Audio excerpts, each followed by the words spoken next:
Hey everyone, this is Derrick Broze with the Conscious Resistance Network, and today I'm excited for this new interview with a guest I haven't spoken to previously, but apparently we've been following each other's work from a distance. Somebody who I think is one of the few remaining people in the independent media who still have their head on straight and are continuing to think critically and continuing to question the narratives being fed to us. That is, of course, David Knight. Thank you, David, for joining me today. Well, thank you, Derrick. That's kind. Thank you. Yeah, I mean, we'll get into more of that, of just kind of taking a scope of independent media. But before we get into current events, I'd love to learn more about your background. I mean, I know of you through the work you did at Infowars, but could you share more about, your background in independent media and journalism, whatever else you'd like to share? Sure. Yeah, I didn't start out that way. I started out with a degree in engineering, did that for about 7 years, and then thought that I would use a video retail store. This is back in 1987. I thought it'd be a great place for me to come up with a piece of software that I could sell. And so I started putting that together, and we set up a video store that's going to be kind of a test bed for it. And what happened was they started releasing all the catalog stuff. They just had a Supreme Court decision that said that they couldn't sue people for renting stuff after they had bought it.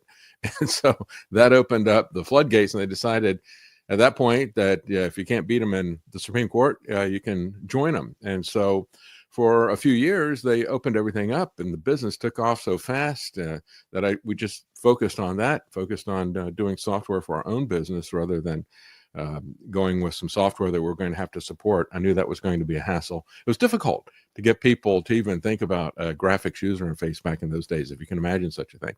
People look at the mouse and say, what is that? Where's the function keys? That type of thing. Because I did it on a Mac, and so that was a different thing. That was kind of a point of resistance for everybody. It's like, well, I don't understand, where are the other colors on this and all the rest of this stuff. But anyway, so I did that for a few years. And while I was in that, I started getting into video editing. And then when we sold the business, I got into contests and started doing video production contests. I became a media fellow for a group called the American Tradition Institute. That was in the early days. We were fighting Michael Mann and the climate change nonsense. We were trying to get his data out of his tightly clenched hands. He was involved in the ClimateGate stuff, if you remember that, out of the University of East Anglia in the UK. And we also had lawsuits that were part of the initial movement towards mandates of sustainable energy, so-called sustainable energy, windmills and things like that in Colorado. So started doing that. But then I also got into a lot of different contests, and it was the contests that got me into Infowars. And then gradually started doing guest hosting there. And then I had my own show there. And so that's how I got to where I am today. It really wasn't something that I planned on getting in front of the camera, actually, but it kind of just gradually evolved into that. And isn't it interesting how those kind of things happen, where life takes us and then where we end up? Well, and like you said, the Infowars, I do remember that contest you're talking about and seeing you start to pop up. I haven't been somebody who's kept up with Infowars over the years fully, but I would definitely give Infowars and Jones credit for being a part of my journey early on in 2009, 2010. And I was on the show a couple of times back then for some of the activism we were doing in Houston, Texas, where I'm originally from. But over the years, kind of started to be a bit more skeptical about some of the reporting I was seeing from there. And we don't need to spend too much time on it. I don't, want you to share anything you don't want to get into, of course. But could you speak to some of that about why you transitioned away from Infowars? I'm sure you have on your own channels, but for the benefit of my audience. Well, I had when I first got there, I had a lot of autonomy. I could basically cover anything I wanted. And if we didn't agree about something, we always disagreed. He and I disagreed about Elon Musk. He thought he had hung the moon, if not visited it already. So it was, we had a very different opinion about Musk in the early days. And then when Trump came in, everything changed. And, but I was basically free to do what I wanted to do. I wanted to cover the Bundy Ranch thing because I thought it was going to turn into another Waco or something like that if we didn't draw a lot of attention to it. And so I was, like I said, I didn't have to agree with him on things. As a matter of fact, he seemed to want to have people at that point in time that disagreed with him. But that all changed when Trump came on the scene and gave him an interview. I kind of liken it to what happened with Rush Limbaugh, who was kind of his own independent guy until he criticized George H.W. Bush, and Bush invited him for a weekend to the White House and let him sleep in the Lincoln bedroom. And then he just basically became a partisan lapdog at that point on. And so that's basically what happened with Alex. But I had my own independent show there, and I could give my own take on things. And that changed in 2020. We went in very different directions. I had first noticed the fact that the Wuhan nonsense, that bat soup stuff, I didn't believe that from the get-go. And I noticed that they had the only biosafety level 4 lab in China was there. So I thought, oh, maybe there's a connection in that. But then when I saw all of the fake videos of people falling down, young people falling down the street and stuff like that, I knew that it was rigged. And I also knew about Dark Winter. That was 2 months before 9/11. I knew that they've been planning and practicing all this stuff. I knew that 1 week after 9/11, they had the false flag anthrax attack, and that was used to push out model legislation to the states. And then they practiced it for 20 years. And of course, the feds don't like to have a 10th Amendment challenge to what they're doing. Typically, the way that they get everybody to do what they want to do is by cutting them a check or taking away the money. So they usually do it by bribery or by blackmail. So I could see that was coming. It was right down the path, especially when they would start talking about the mask doesn't protect you, it protects other people. It's like, that's the same lie that they've sold with the vaccine. And so as I was doing that, Alex and Mike Adams were pushing storable food. Now, I don't have a problem with storable food, especially if Trump is going to shut down the supply chains and keep stuff from getting on the grocery store shelves. But they were pushing fear so they could sell food. And I didn't agree with that. And so we kept going in different directions. And finally, when all the stuff happened with the rigged election that Trump said, and of course, part of it, the biggest part of it that was rigged was the vote by mail stuff. And he's the one who was responsible for that. And a lot of people were saying that was exactly what was going to happen. There's going to add a whole nother dimension of potential corruption, just as the machines had and many other things that they had done. Voting by mail was going to add a lot of corruption. But when all of that stuff started, and it was only 2 days after the election that Steve Pieczenik went on with Owen Schroyer, and they talked about the sting. Do you remember that? They said, well, it's actually a sting, and we put out pre-printed blockchain watermarked ballots. Just throw out a bunch of buzzwords that don't make any sense together. And we've already got 20,000 National Guard that are out there ready to round up people who have rigged this election. And so I immediately got on social media and I pushed back against that, and I pushed back against it the next day. And I mean, we really hit our loggerheads over all this nonsense about the election, and especially about Stop the Steal. And so it came to a head when it was Monday, December the 14th, when the Electoral College votes were phoned in. And they had not been able to get any court cases to hear anything. They couldn't show any evidence of any corruption. And they did not go to any of the state legislatures and try to get a second group of Electoral College to go there to get somebody to authenticate that. Could have been a fight between the Board of Elections, which is under the governors, and the legislature. They could have taken that as a test case, but they didn't do any of that stuff. And so I said on that Monday, I said, folks, it's over. Here's what they could have done. Here's what they didn't do. They didn't prove any of this thing. They didn't even take it to the legislature. So I said, it's over. The Stop the Steal stuff is nothing but a grift. And so Alex was part of the Stop the Steal. And I was also warning people that it was going to be an entrapment. I said, don't go January the 6th. And I did it all the way up to January the 6th. But I was fired from Infowars that Thursday, and then I started the program the following Monday, and so I've been broadcasting independently since then. And on January the 6th, it was Wednesday, and I said, they'd had the runoff elections in Georgia. They had two Senate races there. Both of those were lost by the Republicans. So I said, so the Republicans just turned this over to the Democrats because they didn't want to fix the elections. And I said, whatever you do, don't go this morning. I said, it's a trap. It's going to be agent provocateurs and all the rest of this stuff. And it was even worse than I had anticipated. It got even bigger than I thought.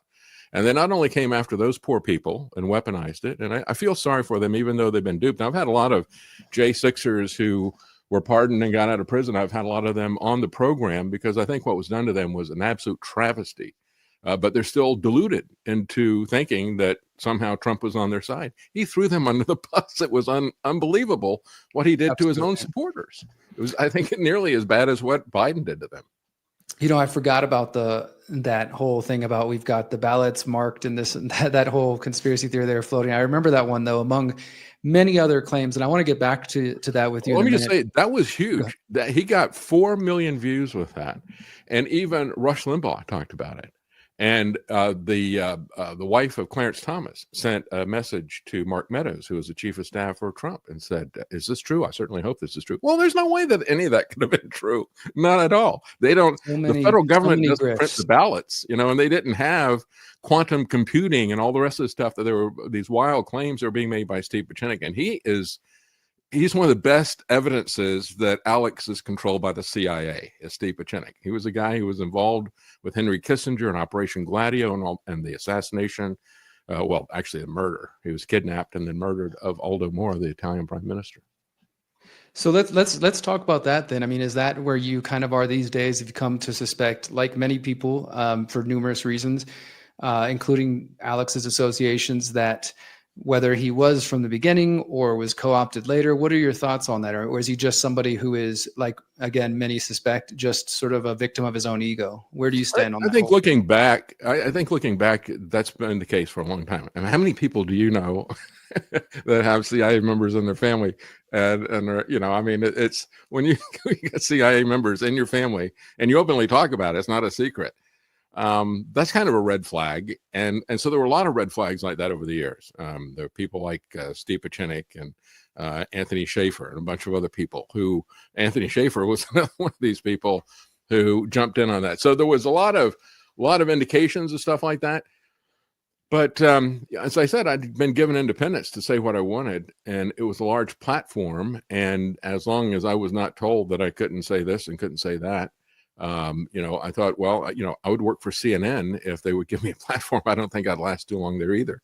But, it's if I can get to people and if I tell them what I believe is true, I don't really care about the platform. And I'm not one of these partisan guys or people who say, well, if it's on such and such a thing, don't believe it at all. Anybody can possibly have some truth that comes out. I mean, we even had Ron Wyden who gave us the truth about James Clapper and the spying program. So, you've got an opportunity always to have something come out that is true. So we ought to always evaluate everything on its merits, not get into some kind of a partisan tribalism and discount anything. I'm always open to that. That's, I guess, what is confusing for many people, because so many people, even myself, who can give Alex credit for some of his work early on, because I can say even before he really broke to the level he is now, back in Texas, having grown up in Texas, having been involved in Texas activism, I knew about Alex Jones before he was kind of a nationally known figure. And I also knew that many people in Texas suspected him of whether being an agent of intelligence agencies or just simply, again, an egotistical agent provocateur. Because just one example, it had to be sometime 2012, 2013, maybe even a little bit earlier. There was a big rally happening in Austin. It was a gun rally, and two of my close friends were organizing this gun rally, and they had actually reached out to Infowars back then at this time. So this is 2011. Around then. So they were already well known and, somewhat internationally. Alex was on all the different stations, but he wasn't being reported everywhere on CNN like he is now. And so they reached out and said, Infowars, we'd love for you to promote. Alex, if you want to come speak and be involved, we're going to have a rally on the steps of the Capitol, something to that effect. And Alex ends up showing up. He didn't respond or communicate with any of them. He just shows up and does his usual bullhorning thing. And when the organizers kind of walked over and said, hey, Alex, you're kind of interrupting. Do you want to come take us, share a talk with everybody else? We've organized this thing. He starts shouting at the person trying to talk to him with the bullhorn.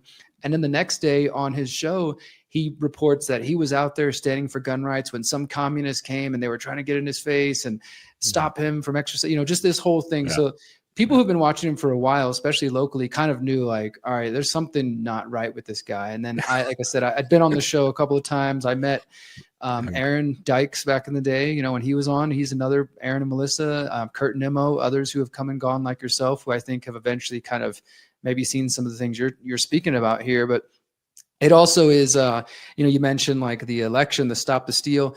I was one of the other people as well saying like, do not go this thing. There's some kind of trap being set up.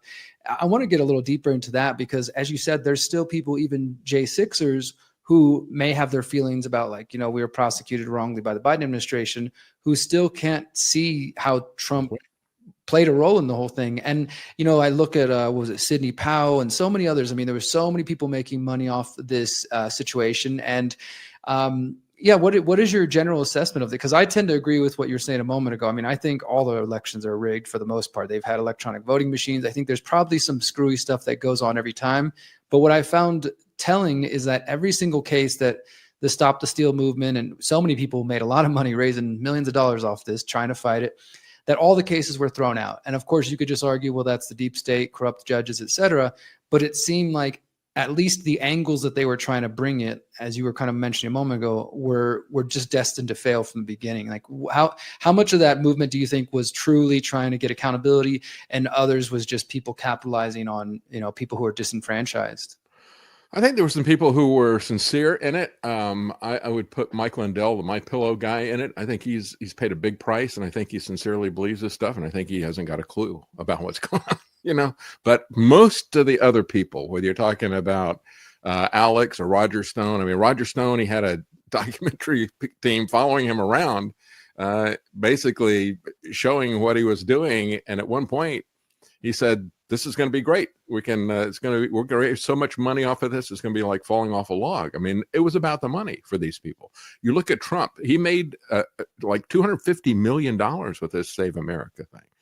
And so it was, you know, and the whole thing was a publicity grift. And I think that a lot of people got taken in by it and got hurt by it, and I feel sorry for them. And I feel sorry for them because they still don't understand what's going on. Just like we see this last week, as he does this ill thought out trade war thing, and then drops it at the last minute. And all the people who were cheering it and saying that's absolutely necessary, we got to save the country, they don't care that he stopped it for 90 days. They don't care about the damage that happened, and they want to tell you that it was all a plan. It's just, no matter what happens, they're just, it's like it is a cult, and these people have attached themselves to a personality. I first saw that with Obama, and I thought, wow, this is really dangerous. But now you see it on the conservative side, and it's dangerous whichever side does it, because they don't really care about what's happening. I mean, is it a great thing? All these people who have always opposed the Federal Reserve for, amongst other things, manipulating the economy with interest rates and things like that. One guy can basically go out and make these pronouncements, and people are hanging on everything that he has to say. And now Trump is doing that even more independently than Powell. You could argue that there's some feedback within the Federal Reserve about how they do this. They keep the sauce kind of secret. But with Trump, it's just him doing it. So is that a good thing? Is it a good thing that we have the presidents just do this arbitrarily with a fake emergency? And that's the issue. These people don't pay any attention to all the stuff that supposedly they thought was important on the conservative side. Taxes. You want to have, when you look at the form of taxation, that's one thing. But are you going to start stacking taxes, which is what this is really set up to do, to keep the income tax, to put this on top of it? It's not a replacement. It's not a reform. It's an addition. And so when you look at that kind of stuff, and you look at the fact these people who say that they care about, whatever the typical things are for conservatives, they really don't. It's just really become a personality cult. And so I think that's a very dangerous thing. But going back to Alex, what you're describing there at the event, that is one part of his personality. Now, that has been one of the things I think that's made him successful, is that he comes in and he pushes, and he's loud, and he becomes a controversial lightning rod and all that kind of stuff. And he's a master at self-promotion. But he's also controlled by these people who have an agenda. And part of it too is he's desperate to be on media and to be in front of the cameras and that type of thing. So all of these things are aspects of it. They're all facets of what he does, and they're all things that help make him successful. But yeah, he is absolutely all narcissist like Trump is, and so he wants to be there in front of the cameras, and but he's also got some people in the back that are controlling him. Same thing with Trump, I believe. Yeah, and I think that that's sort of a human flaw, is that if you have, like, you got your picadillos with stuff with women and they can blackmail you with this, or your ego is so big and they could say, we're going to make you the biggest star, even if it's hated, you're just going to be everywhere, then it's really easy to manipulate somebody like that and kind of bring them into the fold willingly. Now, you said something a moment ago, David, that I think is just so important, and it's the lack of principles. I'm only 40 years old. I started paying attention to these things loosely in 2003, 17 years old, watching 9/11 for the first month or so. I was, cheering on bombing Saddam.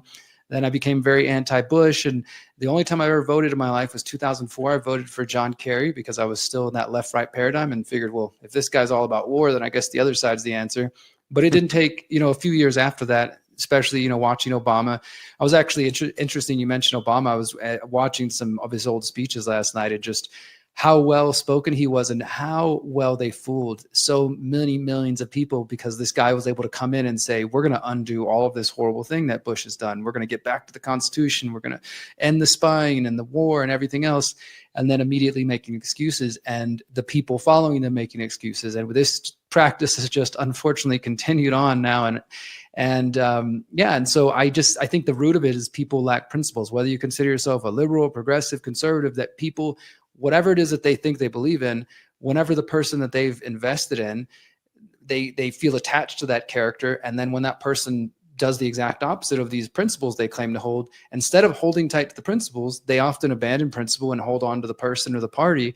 And I think that is it's one of the key problems that we see in the United States. And I believe you said something about like being a part of a traditionalist society. And would you consider yourself a conservative? No, I'd consider myself a libertarian. My handle that I put there, I not as part of the Libertarian Party anymore. I did run for Congress as a libertarian, and I was active in the state party of North Carolina when we lived there. So I was editor of the newsletter, and I ran as a candidate, and all these other things. I was part of their presidential delegation, things like that. But it's kind of gone off the rails as well, in my opinion. They've lost their principle. It used to be the party of principle. They used to hold to that, the non-aggression principle. We don't support the initiation of the use of force to achieve social or political goals. Well, they got rid of that a couple of election cycles ago with Gary Johnson. There was a faction that wanted to get rid of it. It's like, okay, well, we're done at this point. I don't think I want to be associated with that as well. It's just another political party that's there. But no, I would consider myself to be a libertarian. And more importantly, I'd consider myself to be a Christian because that's really where I think the foundations have to be. You have to have a moral standard. The question is, whose moral standard is it going to be? What is the basis going to be? Is it going to be something as simply the non-aggression principle, or does it have to be broader than that? Now, that doesn't mean that I want to impose that on other people. I don't agree with that either. So I don't fall into the camp of the people who identify themselves as Christian nationalists. But then again, that's a pretty broad label that's applied to a lot of different people. So I try to, not adopt these labels other than Christian. And of course, then it all becomes, well, what kind of a Christian are you? Kind of like the Civil War. What kind of American are you? When they meet people. And then, so, instead of trying to apply labels and stuff like that, I think we just need to try to focus on, what our principles are about. And I want limited government. And I think that's the real issue. That's all these people say, well, we got to have tariffs because that's what made America great. No, America was great because we had limited government that didn't intrude on people's lives. That was far more important than the tariff. And of course, they could fund the government with the tariff because they didn't have such a big government. But we're going to have a lot of taxes stacked on top of each other. And we're still not going to be able to fund the government. The government's got such a huge debt and such a huge deficit every year. There's no way they're going to be able to fund that at any level. You're going to have to restrict the government at some point in time. And what's going to happen is they've built a house of cards that's going to collapse when we lose the dollar as reserve currency. They've been able to create this gigantic credit card, biggest credit card anybody's ever had. And at some point that's going to collapse. And I think they were starting to get whiffs of that collapsing when Trump backed off of these tariffs yesterday, because it wasn't just the stock market that was tanking. It was also the bond market. And as people have pointed out, it was not the Chinese dumping their bonds, but the Japanese were dumping their bonds simply because they had no confidence in this erratic government anymore.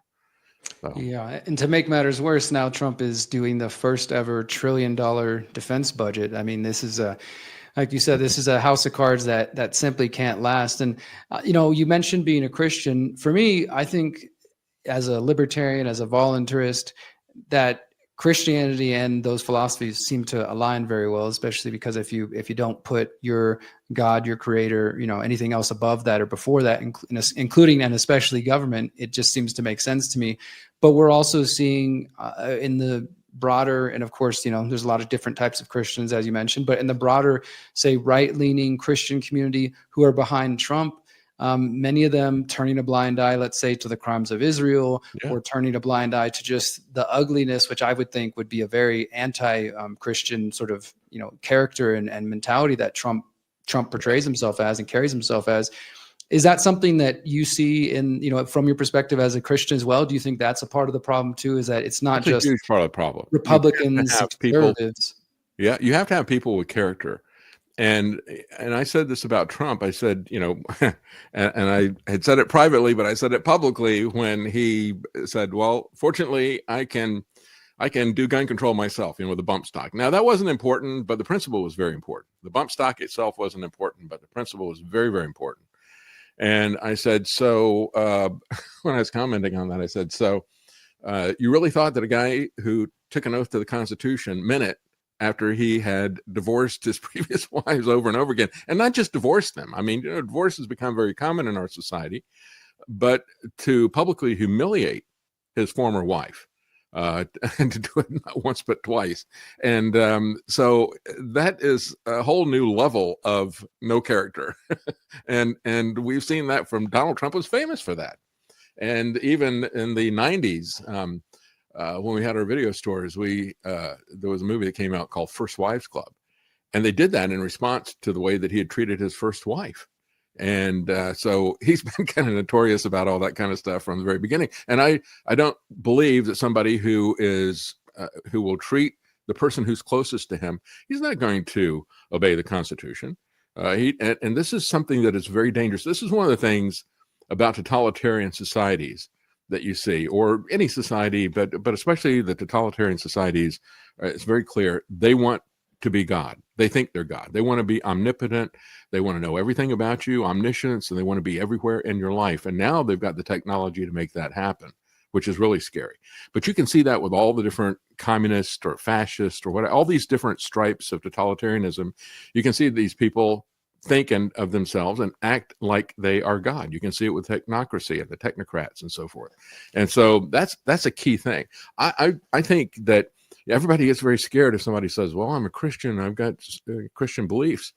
Well, if they really are a Christian, then they believe that they are going to be held accountable to a particular standard at some point in time.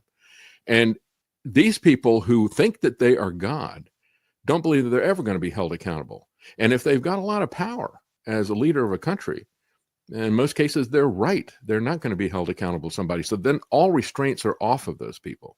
And I think that's one of the reasons why I think that character is extremely important. The character, I think, is really, again, it's the key issue, the character of a person, the principles. And I mean, I'm constantly astounded every time I see some new move from Trump or RFK or Musk that is literally mirroring the image that many of us have been fighting for decades now.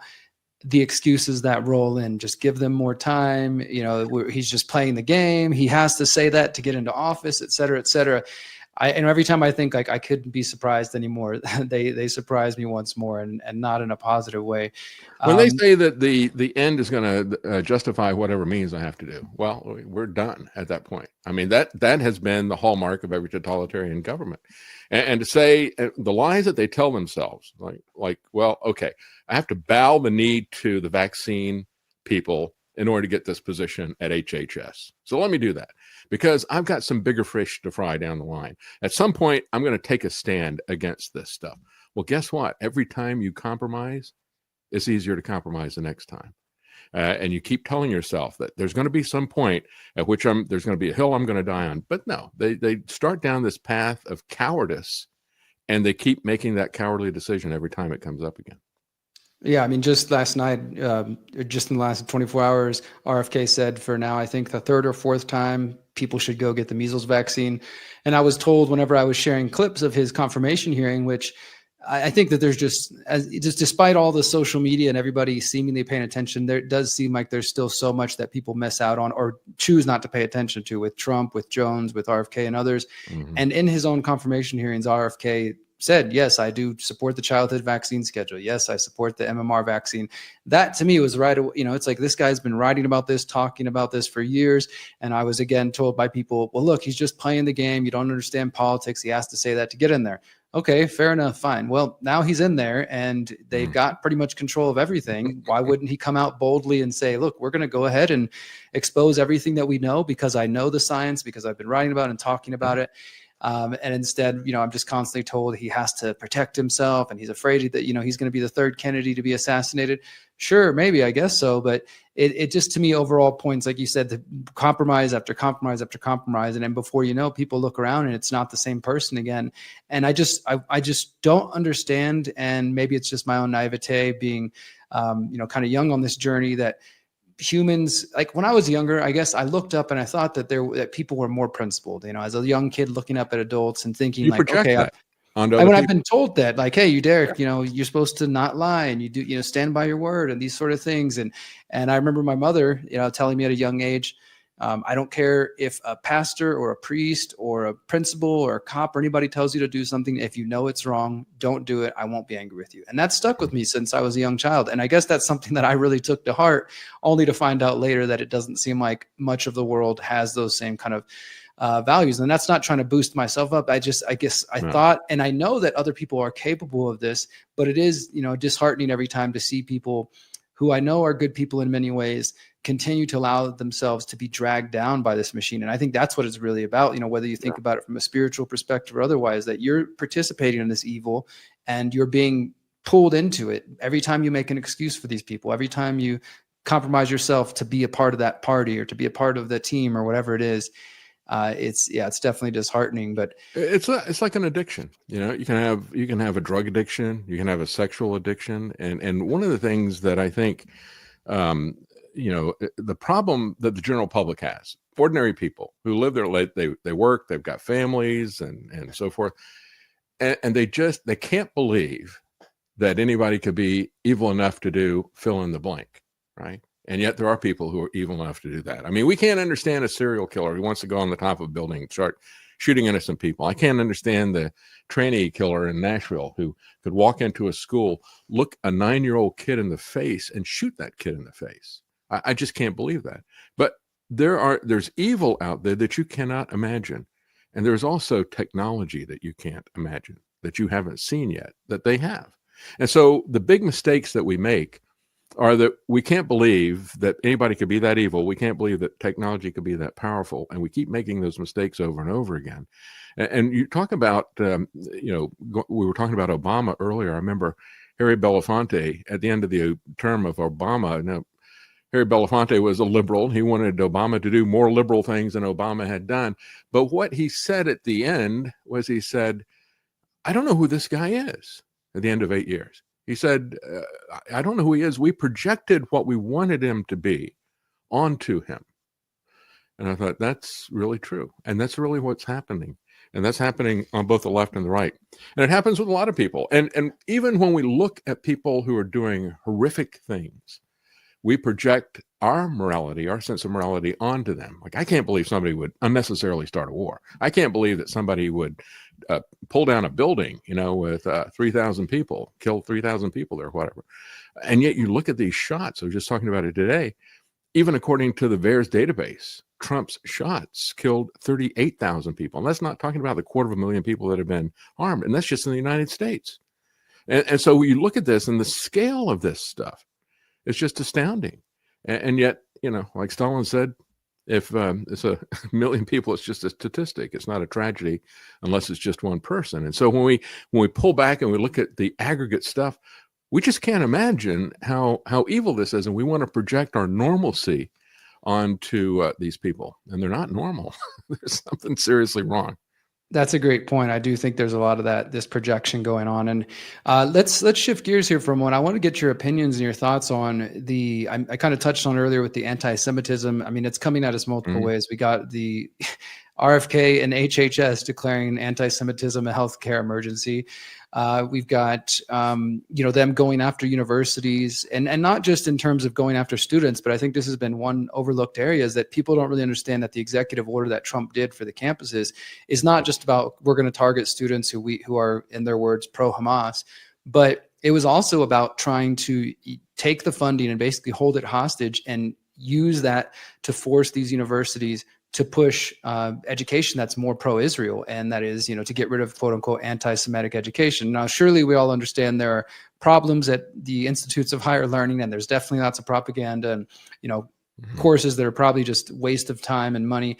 But this overall, and then now the announcement of with the immigrants, anybody applying for visa, trying to come to the US, now they're going to scan social media for anti-Semitic activity to determine whether or not they want to let them in. What are your thoughts on this overall push in this direction? I mean, again, the right, the conservatives spent the last few years talking about free speech and cancel culture and all this stuff, but this seems to be one area where they're totally fine with it. And isn't it interesting that if you disagree with them politically, what we're talking about, opposing what Israel is doing, is a political issue. That's what I'm trying to tell. There's a lot of conservatives, a lot of Christians who are Zionists. And I try to tell them, no, it's not anti-Semitism. This is what Netanyahu is doing. And Netanyahu doesn't have really a clear majority even in Israel. They're on the verge of a civil war. They're very upset about what has happened there. Shin Bet has outed him for helping put Hamas in power. And you've had a lot of people who have publicly stated what was said privately at the time. We got to put Hamas in because we need to have some radicals in here. So we've got an excuse to go into Gaza and things like that. We don't want to have these Palestinian organizations have responsible leadership because they might wind up with their own government. We don't want to have that happen.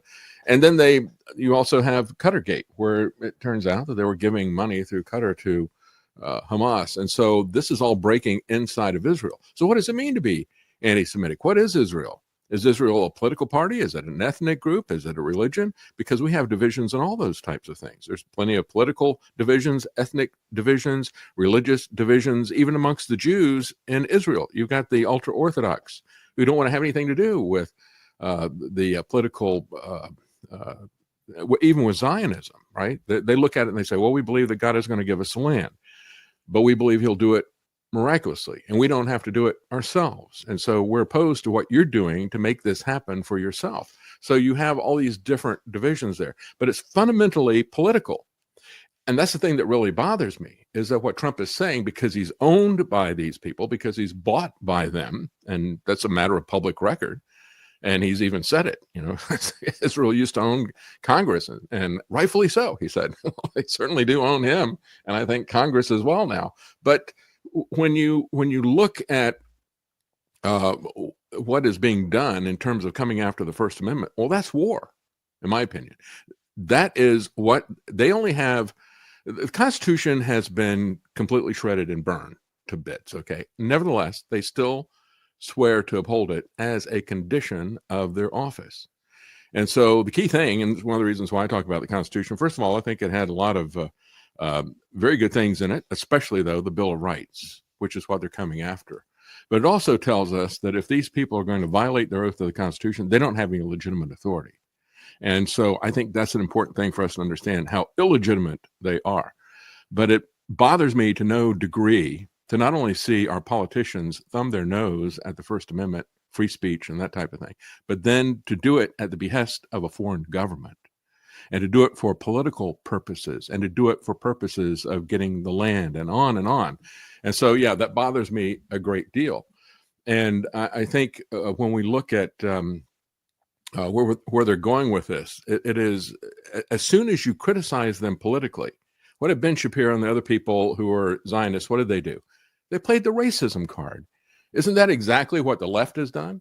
If you disagree with their policies or what they want to do, immediately they would call you racist. Well, that's what these people are doing when they label people anti-Semitic. It's not anti-Semitic to criticize a government's policy or to criticize the murder of civilians. And that's a key thing as well that I try to stress on my show to Christians, and that is, what makes a war justified if it's justified? I mean, certainly we have a right to defend ourselves as individuals, and I would say we have a right to defend ourselves collectively.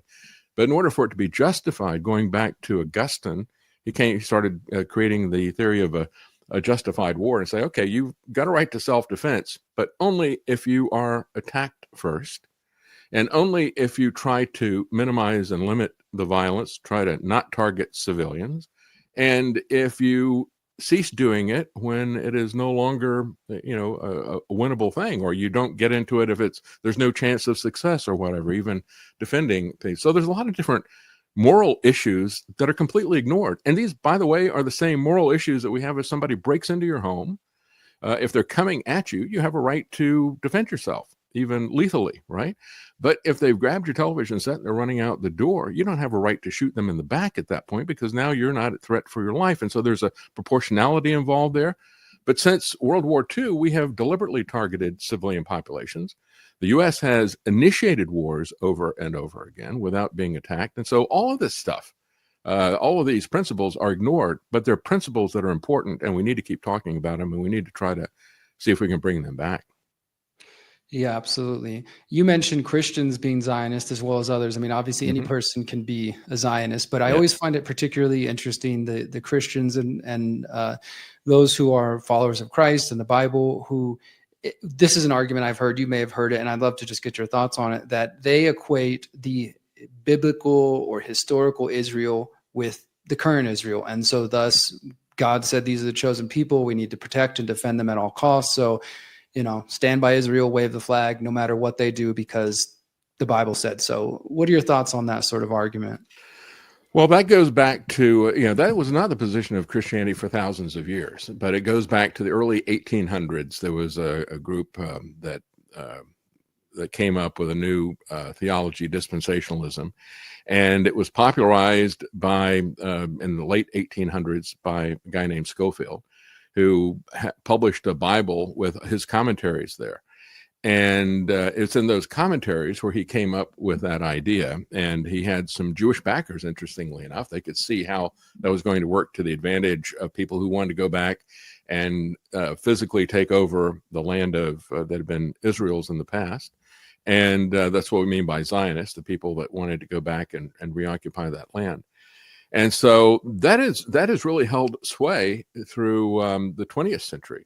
There's been a whole bunch of that's worked its way into the end times, or what they would call eschatology, and it's something that has really become the majority view now in Christianity, especially in America. And it cuts across all these different denominations, and it doesn't. I mean, you can have different understandings about a whole lot of Christian teachings and doctrines and everything, and people can come down on all these different things. But when it comes to dispensationalism, which says that the church was just a temporary replacement for Israel, and that God's going to bring Israel back, and He's going to continue what He was doing with them, that is the thing that has become a majority viewpoint, and it's not a viewpoint that I have, and so it's. But that is where that all came from. It came from that Bible commentary that was never the position of historical Christians, early church fathers, anything. Never had that position. It's a new innovation, really. Wow, that's interesting. Yeah, I wasn't familiar with that, but I definitely, having grown up in a Christian family, which thankfully is not very political, so I don't have to hear about this too much, but having plenty of Christian friends who have, obviously see the problems with Israel and have tried to broach that conversation and always get pushed back and say, well, the Bible, God said this, etc. So I appreciate that elaboration. Well, and it's become a big thing in the late 1800s, early 20th century. Several big Bible colleges that were conservative latched on to the Scofield Bible in that point of view. And then in the latter part of the 20th century, I'm sure you've heard of the Left Behind series. That got very, very popular, and that was coming from that position. And so a lot of people are fascinated with how they think the world is going to end, and they kind of major on that. And the danger that I see is that in terms of dispensationalism, it's put Israel on such a platform that they get more interested in politics and in Israel than they get in Christ. And it's not that it's replaced the church, but it's replaced Christ for them, which I think is astounding. And, but it really has become, that's why they get very upset with if you talk about that, because that's what they are really focused on. I mean, it's another one of these things, like people get focused on Trump and they don't look at economics or what he's doing or anything else. They get focused on Zionism and they're not interested in theology or what Netanyahu is doing or anything else. I mean, it's, that's my thing. And it really becomes a controlling interest for them. Absolutely. And it's, part of the cult of personality that we see. It's kind of all wrapped up in there. You mentioned Trump being controlled, of course, Miriam Adelson and others. Mm-hmm. I feel like we could talk for hours, David, and I would love to have you back on another time to continue this conversation. As we wrap up here, what is your, I don't want to say predictions, but your general feeling? We're still early in 2025. It's April now, and markets are up and down, and the tariffs are coming in, and we're starting to, all the anti-Semitism and the crazy things and push for war with Iran. What's your general sentiment about where this year is headed for the first year of Trump being back in the White House? I think there will be war with Iran, and I hope I'm wrong about that. But they keep pushing in that direction. Remember that Trump assassinated Soleimani, the number 2, I guess he was, in Iran at one point in time. But I think where this is running, you look at the stuff that Trump is doing, and it's on again, it's off again. It's this circus of chaos, and it's misdirection to keep people away from what he's really working on.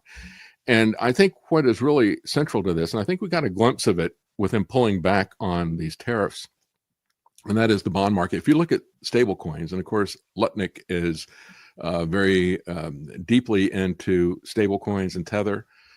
They hold a lot of the bonds for them, and stable coin, they say it's not a coin, and it is attached to the dollar, which I don't know how that makes it stable, but it's attached to a fiat currency. And so that's supposed to be, so it's not stable, it's not a coin, but it is something that holds treasury bills. And the thing that really panicked them was the fact that people weren't going to buy their debt.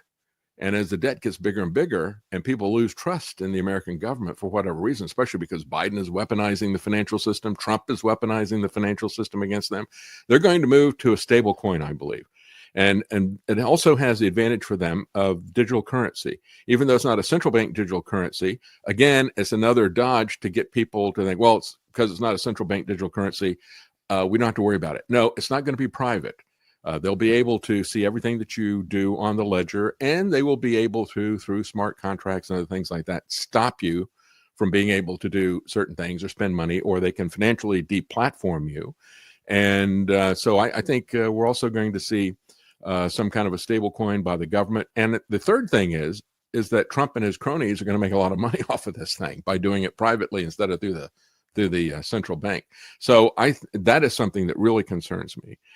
Because I've been financially deplatformed by PayPal and by Venmo and others. I've been kicked off of platforms and censored, but I've also been kicked off financially. And, when I try to find an answer, they won't tell me.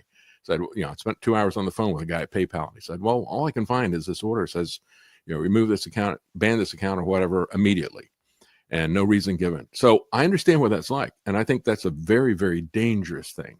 It's far more dangerous even than being shut down on social media or taken off of platforms. And so I think that's one of the things where they're headed. And I think it's all about the technocracy and a kind of high-tech tyranny that you can only get through the technocracy. And I think people don't understand that because they're so focused on the left-right that they can't imagine that there's this other thing out there that's neither fish nor fowl, but it is far more dangerous in many ways than the other two things that they're more familiar with, and they don't recognize it coming, and so they're kind of blind to it. Yeah, you're 100% correct. I would say that technocracy is the end goal here. And thankfully, because of your work, the work that I'm doing, Whitney Webb and some others, like I said, who still have their head on right, I think people are becoming more familiar with it. There's probably always going to be this base that's going to be sycophants for Trump and whatever other characters, come up in the near future. But people need to get past that false paradigm. And that's, I think, another thing to sort of bring it back to where we started, that it was so frustrating and so astounding to me to watch Alex Jones go in this direction is because in 2009, 2010, this is the guy that helped me figure out the left-right paradigm was a lie and really helped me see beyond that. So I think that if we can get back to that message and take the truth movement, for lack of a better term, the liberty movement, and help people realize that left and right is not, it's just a false binary, false dichotomy, and that we need to really focus on the power that's really manipulating both sides. David, what's the best way to everybody to follow your work and keep up with all the great things you're doing? Well, thank you. You can go to davidknight.news, and that'll give you the links to where you can find the program. We put up archives at Rumble, at BitChute, at Odyssey. We have podcasts that we put up that are archives, and we broadcast every day live on Rumble, on Kick. And so you can find the links to all those things there. It can be difficult to find me if you go to a podcast platform and search, but I'm on all of them except for Spotify. Spotify has always banned me, but I'm on all the rest of them. So you can find me as a podcast, or you can find the broadcast, and we have the links at davidknight.news. I'll take the banning from Spotify and PayPal as a sign of the great work you're doing. So thanks for joining me, David. I appreciate it. And please do continue to just, bring the truth to people and the format you do. I think it's been people have been very receptive, and I definitely will be sharing this interview with some of my Christian friends who I think might need to hear some of what you shared. So thank you again for tuning in. Everybody at home, thanks for watching. Please continue to follow. Check out the show notes for David's links. And until next time, remember, you are powerful, you are beautiful, and you are free. Since 2012, the Conscious Resistance Network has been an independent media organization focused on empowering individuals through education, philosophy, health, and community organizing. We work to create a world where corporate and state power do not rule over the lives of free human beings. Our motto is leading by example and helping others in their pursuit of freedom. Visit theconsciousresistance.com to find our articles, documentaries, interviews, podcasts, books, and more. Remember, you are powerful, you are beautiful, and you are free.